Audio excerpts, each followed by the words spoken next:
Cause of a public war of words between President Trump and Governor Newsom will play out in a San Francisco courtroom in the coming hours. Legal teams for the White House and governor will make their case as a panel of federal appeals court judges considers whether President Trump has the right to deploy the California National Guard to Los Angeles for anti-ICE protests. We're joined live by Laura Dickinson, professor of law at the George Washington University. Thanks for being with us, Professor. Thanks for having me on. Of course. What sort of timeline do you expect for today's proceedings and ultimately a ruling?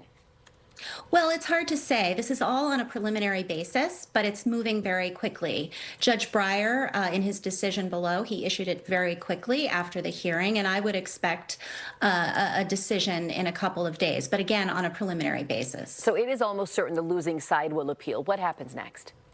Then it would go up to the Supreme Court. All right. What do you know about the judges here who are deciding this case? Two appointed by President Trump, one by former President Biden. Should we assume that they'll, go in the way of their boss, essentially? I would say no. I think judges do their best job to apply the law neutrally. And we've seen appointees of Democratic presidents ruling against President Trump and reverse. We've seen judges appointed by Democratic presidents ruling against Democratic presidents. So I don't think we can just assume something about how the court will decide based on who appointed the judges. Has a similar issue come up in the past? What precedent might the judges be weighing today? Well, this is a really unusual issue that rarely comes before the courts. Again, does the president have the legal authority to deploy the National Guard, federalizing the National Guard under his control without the governor's consent? This is a very rare thing for a president to do. And the statutory authority that President Trump is relying on is really untested in court, as far as I know. Other presidents who have done so under the Insurrection Act, and only in very, very rare circumstances when law and order has completely broken down, or to enforce a federal court order against the wishes of state and local officials. So this is a really unusual circumstance. The court below, Judge Breyer, said that the president did not have the authority, that it was outside the terms of the statute, and issued an order on that basis. But the appellate court has stayed that order. What will you be looking for? And I will note here that the proceedings, we have a camera in the courtroom later today. We'll be streaming it live on our app. People will have the ability to watch.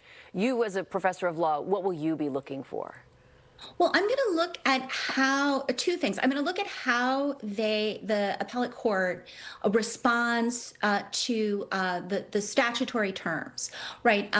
The court below said that the conditions for deploying the National Guard were not met, that this specifically was not a rebellion against the United States. And this was not an extreme situation where the president could not execute the laws, right? And the Trump administration is arguing that those conditions are met. And so I want to look at how the judges are looking at those statutory terms.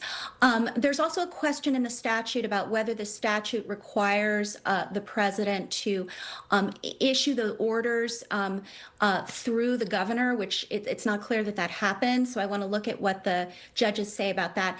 And then more broadly, I would look at what the government is arguing about how much deference the courts should give to the executive branch in interpreting a statute like this, because that's one of the bigger issues here. How much should the courts defer to how the president interprets a statute in the national security realm? All right, we'll watch it happen live in the coming hours here. Laura Dickinson, professor of law at the George Washington University. Thank you for your time and expertise this morning.